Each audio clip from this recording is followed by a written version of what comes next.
Madam గారు ఇప్పుడు మీరు ఉన్నతాధికారుల దృష్టికి తీసుకెళ్ళారు, ఏమన్నారు వాళ్ళు? ఏమన్నారు సార్? ఇమీడియట్లీ మీరు రిపోర్ట్ రాసి పంపించండి, నేను టెర్మినేషన్ ఆర్డర్ ఇస్తాను అన్నారు.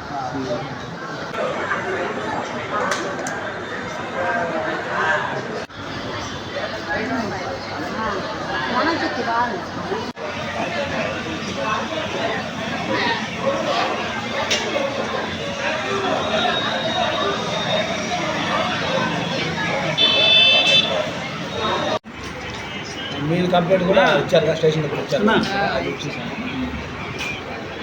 ఓకే ఓకే బాజీ గారు మీరంతా మాకు పనిచేయండి.